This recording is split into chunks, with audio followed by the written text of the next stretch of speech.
करती हूँ आप सब ठीक होंगे, अच्छे होंगे। और हम जा रहे हैं वॉकिंग करने के लिए। ये है सुबह का टाइम। और हाँ, एडवांस में हैप्पी होली। और मैं आपको दिखाऊंगी हमारे यहाँ की होलिका मैया कैसी रखी गई हैं। और हमारे पास ज़्यादा कुछ तो नहीं है, शहरों में कुछ ज़्यादा कुछ होता नहीं है, उपले गांव में तो उपले डाले जाते हैं। और ये कुछ लकड़ी वो डाल दूँगी और थोड़ा सा दिखा देती हूँ हमारे यहाँ होलिका माई कैसी रखी गई हैं। सभी यहाँ की अलग अलग होती हैं गांव में तो। और उपले घर घर से आते हैं, तो मैंने सोचा मेरे पास तो है नहीं है, तो थोड़ी सी ये लकड़ियाँ पड़ी हैं तो ऐसे डाल देती हूँ, क्योंकि हर घर से अगर एक एक दो दो आएंगी। चलो पहले दिखा देती हूँ, फिर हम वॉकिंग के लिए निकलेंगे। मैं यहाँ डालने जा रही हूँ।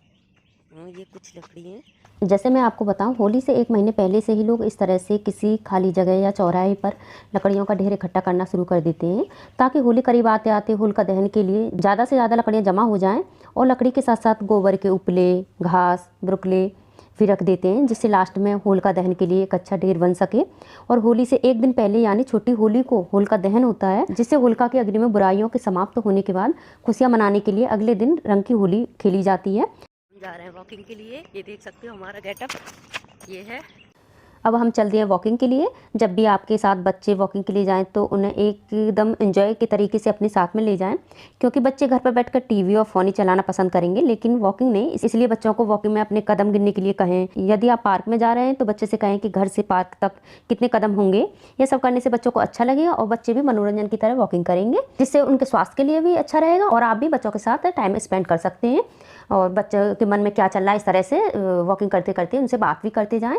तो ये दोनों बच्चे के लिए भी है, आपके लिए। और हम माँ बेटी की वॉकिंग हो चुकी है और हम अपने घर भी आ चुके हैं। जब भी वॉकिंग करने के बाद जब इस तरह से बैठते हैं तो बड़ा रिलैक्स सा फील होता है। आज बच्चे और हस्बैंड की छुट्टी है। वैसे भी जिस दिन छुट्टी रहती है उस दिन हमारे सारे काम तो लेट ही होते हैं। अब करते हैं अपने घर का काम स्टार्ट। बेटी घर को सेट कर रही है, उधर मैं किचन का करूँगी और मैं आ चुकी हूँ अपनी किचन में। आज मैं बनाऊँगी अनरस से। होली हो और गुंजिया और अनरस से ना बने, ये हो ही नहीं सकता है, तो मैं वही सब तैयार कर रही हूँ। ये चावल मैंने कल रात भिगो दिए थे। अब इन्हें मैं साफ पानी से 3 से 4 बार अच्छे से धो लूँगी। धोने के बाद एक साफ सूती कपड़े में इस तरह से बांध कर लटका दूँगी, जिससे सारा पानी निचुड़ जाए। आप चाहें तो इन्हें एक साफ सूती कपड़े में धूप में न रखकर छाँव में फैलाकर हल्के से सुखा लें। अब इन सब के बाद मैं ब्रेकफास्ट की तैयारी कर रही हूँ। ये हैं रमास, इन्हें भी मैंने कल रात भिगो दिए थे। इन्हें मैं साफ पानी से कई बार धोकर कुकर में डाल रही हूँ। यहाँ मैंने एक तरफ दूध उबलने के लिए रख दिया है और दूसरी तरफ रमास बहुत जल्दी बन जाते हैं। ये 2 से 3 ही सीटी में ही बन जाते हैं। यहाँ बेटी ने इधर पूरा घर सेट कर दिया है। इधर गैस पर दूध उबलेगा और रमास बनेंगे, उतनी देर में पोंछा लगा लूँगी। तो हो सके तो पोंछा इस तरह से लगाने की कोशिश करें। अगर कोई दिक्कत यानी घुटनों में दर्द ना हो तो आप लगा सकते हो। वैसे पोंछा लगाने की गिनती हम घर के कामों में ही करते हैं, लेकिन पोंछा लगाना हमारी सेहत के लिए बड़ा फ़ायदेमंद भी होता है। अगर आप एक्सरसाइज के लिए अलग से टाइम नहीं निकाल पाते हो और आपके काम भी दिन भर के बैठे बैठे वाले हैं, तो इसे आप एक्सरसाइज के तौर पर अपने रूटीन में शामिल कर सकते हैं। इसमें पूरी बॉडी की एक तरह से एक्सरसाइज हो जाती है। यहाँ मेरा पोंछा लगाते लगाते मेरी कुकर की सीटी आवाज़ दे रही है कि मुझे अब बंद करो। अगर नहीं किया तो मैं ऐसे ही सीटी देती रहूँगी। तो यहाँ मैंने गैस ऑफ कर दिया और दूध भी उबल चुका है। तो इस तरह से मेरा आधा काम हो चुका है, आधा नहीं कहूँगी, आधे से कम हो चुका है। तो दूध और रमास भी बन चुके हैं और इधर मेरा पोंछा भी लग चुका है। पोंछा लगाने के बाद अब मैं नहाने के लिए कपड़े निकाल रही हूँ। यहाँ कुछ मेरी बिटिया रानी कुछ कह रही है, उसकी भी कुछ सुन लेते हैं। तैयारी कर रही है नहाने की, नहाने के लिए जा रही है। मम्मा कपड़े चूज कर रही हैं कौन से पहने जाएं। अभी तो हम लोग दोपहर में जाएंगे इस वजह से।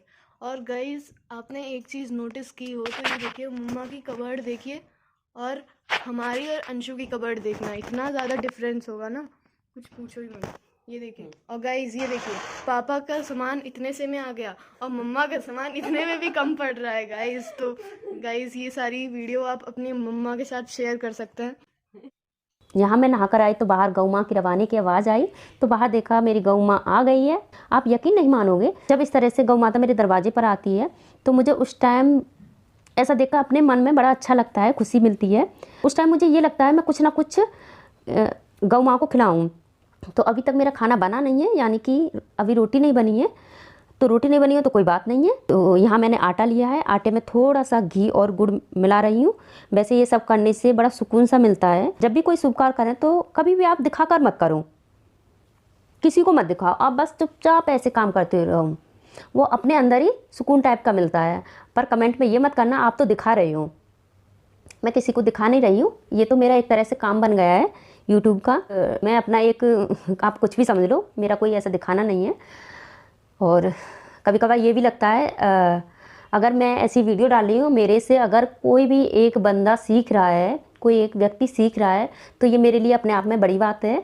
मैं ये नहीं कह रही मेरी वीडियो अगर 1000 लोग देख रहे हैं तो 1000 सीखे, 1000 में से अगर एक व्यक्ति भी सीख रहा है तो ये मेरे लिए काफ़ी है। और मुझे अच्छा भी लगेगा। कुछ कमेंट तो इतने प्यारे प्यारे आते हैं जिसे देखकर मुझे अच्छा लगता है, अच्छा हम ये चीज़ सीखें, ये चीज़ तो नहीं है, और बड़ा अच्छा लगता है ये चीज़ें करने से।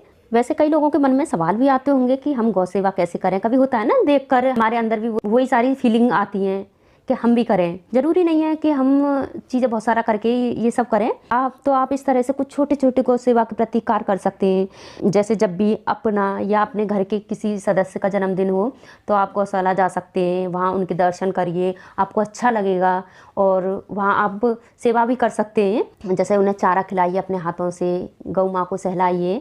तो ये सब करने से आपको अपने अंदर ही अच्छा लगने लगेगा। और आप ये भी कर सकते हो, अगर आपके घर में जैसे छोटे छोटे बच्चे हैं, आप अपने बच्चों को गौ माता के बारे में बताएं, उनका मतलब ये दूध देती है, ये हमारे लिए कितना फ़ायदेमंद है, ये सारी चीज़ें बताएं, जिससे बच्चों को भी लगाव होगा। और उनसे भी आप गौ सेवा यानी हर एक दिन उनके हाथों से रोटी खिलवा सकते हो। और आप अपने घर में जैसे हरी सब्जी है, फल है, और सब्जी में जैसे हरी मटर है, हरी मटर का जो छिलका है, और मेथी है, पालक है, हरा चना है, जो ये सब्जियाँ हैं, इनका जो प्रयोग में आने वाला जो हिस्सा होता है, इसे आप कचरे या कूड़ादान में न डालें, आप गौ माता को खिला सकते हैं। या आप एक जगह ऐसी बना लो जहाँ गौ माता डेली आ सके। इन्हें एक जगह बना लेते हैं तो इन्हें भी पता होती है कि यहाँ खाना रखा जाएगा, तो ये आप वहाँ रख सकते हो। जब भी गौ माता आएगी अपना खा के चली जाएंगे। आप इस तरह के आप अपना थोड़ा विवेक से ये सारे काम कर सकते हो।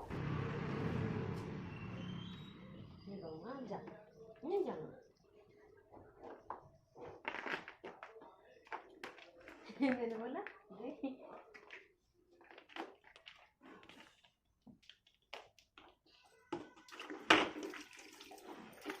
जब नहा के आई थी तो मुझे गौ माँ की आवाज़ आई, क्योंकि मैं खिलाती रहती हूँ, मुझे अच्छा लगता है। कुछ संस्कार है ना अपने जो अपने पेरेंट्स होते हैं उनसे ही सीखते हैं। मैं भी अपने पेरेंट्स से सीखी हूँ और मेरे बच्चे भी सीखेंगे, क्योंकि ये बच्चे जो हम लोग करेंगे, बोलने से कोई नहीं सीखता है। आप बोलते रहो बच्चों से कि बच्चों आप ऐसे करो, आप पढ़ लो, आप जो गौ माँ आई हैं आप उनको रोटी खिलाओ, ऐसे नहीं। आप खुद करोगे ना धीरे धीरे, आप मत कहो, वो देखते देखते सीख ही जाएंगे। तो थोड़ा सा हम साज सज्जा कर लेते हैं अपनी, क्योंकि हाउस वाइफ है, इसका मतलब ये नहीं है हम कहाँ जा रहे हैं, हम कहीं थोड़ी नहीं जा रहे हैं, ऐसी सोच होती है। ऐसा नहीं, बिल्कुल भी नहीं रखना है। अपने आप को थोड़ा सा हल्का सा सजना सवरना है, जिससे अपने आप को अच्छा भी लगे। तो मेरा है ये आईना, और मुझे अपने आप को है निहारना।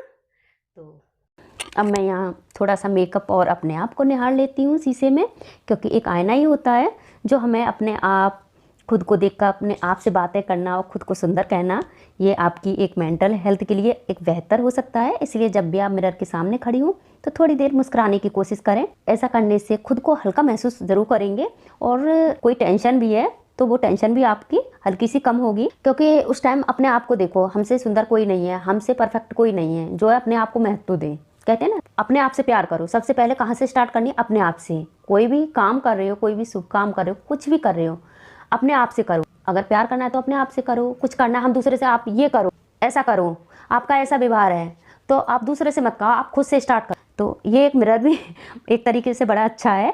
इससे आप खुद को भी मतलब मेरे उससे तो एकदम ये पॉजिटिव है। अगर आप नेगेटिव ना सोचें तो पॉजिटिव है। आप इसमें, हम मिरर क्यों देखते हैं? अपने आप को ही तो देखते हैं, हम कितने सुंदर लग रहे हैं, हम कैसे लग रहे हैं। तो ये वही है, हमेशा अपने आप को, मेरा कहने का, हमेशा अपने आप को स्पेशल रखें। और इस तरह से आप कर सकते हैं। इसके बाद मेरे पास कोई जवाब भी नहीं है। यहाँ कर रही मैं पूजा की तैयारी।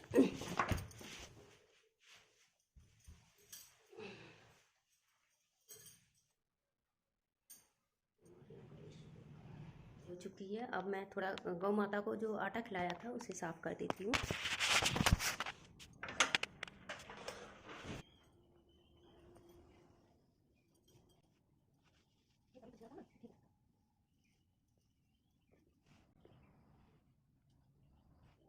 और ये है, सारे काम मेरे हो चुके हैं, जैसे नहाना धोना, पोंछा मोछा, और पूजा भी हो चुकी है मेरी।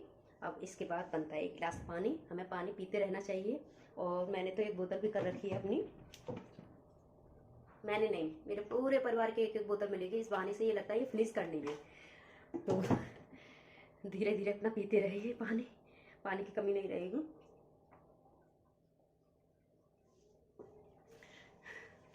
अभी 2 गिलास ही पिए, वैसे पीना 1 लीटर चाहिए इतने टाइम तक, पर कोई नहीं, धीरे धीरे पीते रहूँ। अब करते हैं ब्रेकफास्ट की तैयारी, क्योंकि आज सारे काम लेट होंगे। आज बच्चों की, हस्बैंड की, सबकी छुट्टी है, तो बच्चे और बेटा और हस्बैंड तो खेलने गए क्रिकेट, उन्हें शौक है, और माँ बेटी घर पर है। तो जब तक सोचा कि जब तक बाकी काम कर लेते हैं, अभी लगता है अभी नहीं आएंगे, 12 बजे से पहले नहीं आने वाले, तो माँ बेटी कर लेंगे ब्रेकफास्ट की करते तैयारी। और मैंने आज बनाए राजमा नहीं, रमास बोलते हैं उनको, और मैं उसको भी बताऊंगी कैसे कैसे बनाते हैं। बड़ा सिंपल है, आप सिंपल तरीके से बना सकते हो, ना कोई ऑयल ना कुछ। ये है रमास, और आपको इसके बारे में तो पता ही होगा।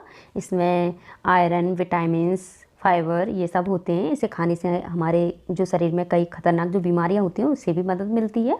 ये कब्ज और दिल के रोगियों के लिए भी बड़ा फ़ायदे की होती है।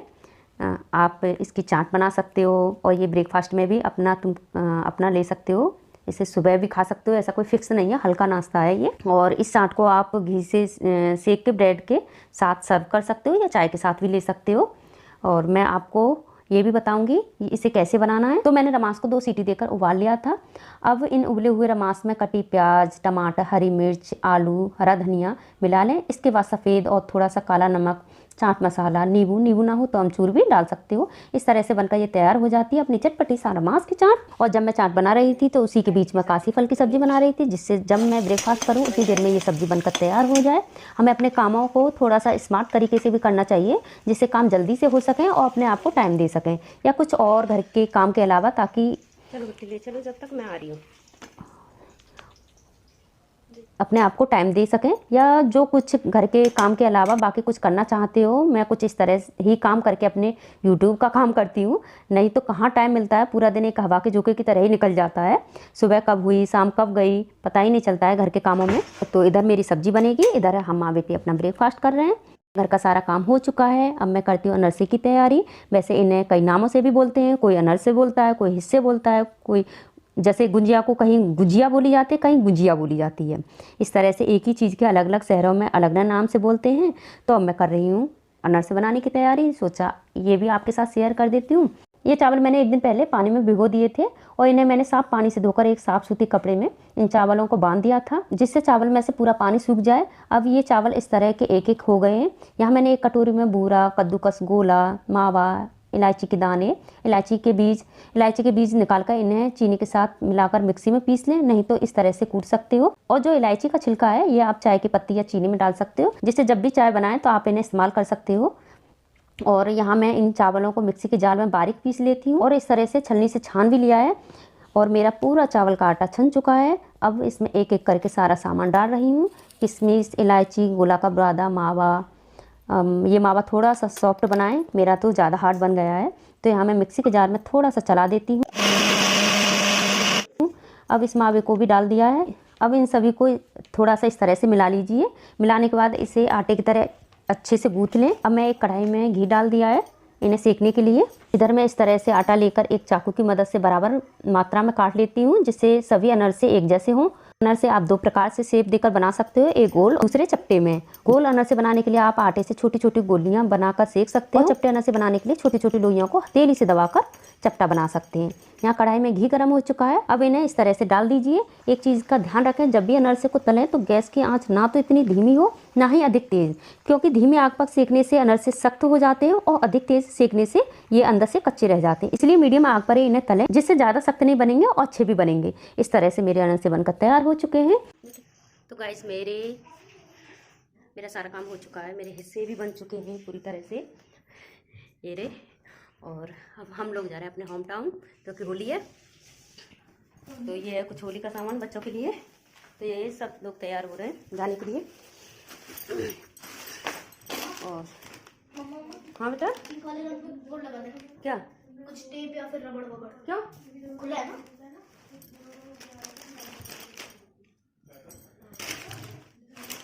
ये कुछ सामान जो सिंगाड़ी मिठाई मेरी मायके से आई थी, मैंने घर पर ले जा रही मम्मी के लिए। ये साड़ी और कुछ सामान है, तो हम लोग निकल रहे हैं अपने घर यानी अपने ससुराल। तो वहाँ की भी होली में दिखाऊंगी कैसे मनाते हैं हम लोग। और मैं होती हूँ अब तैयार, मैं हो रही हूँ तैयार जाने के लिए। ये सारा सामान रखा है ले जाने के लिए, तो तैयार हो जाती हूँ। मैं तैयार हो चुकी हूँ जाने के लिए बिल्कुल, और ये रखी हूँ सामान। हम लोग हो चुके हैं रेडी। ये क्या कर रहे हैं?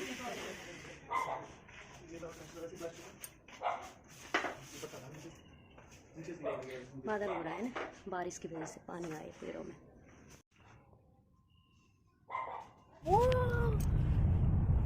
देखो अंशु लो,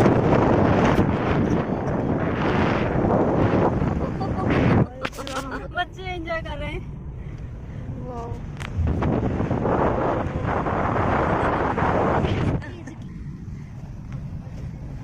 अच्छा लग रहा है बच्चों को भी।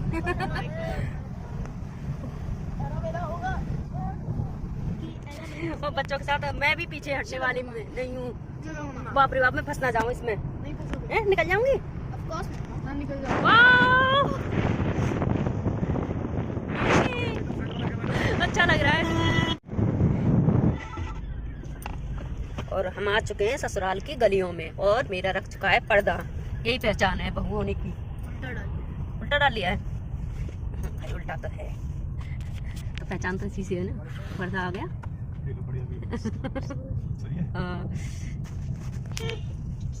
ये है, बारिश स्टार्ट हो चुकी है। ये है मेरी ससुराल की होलिका दहन।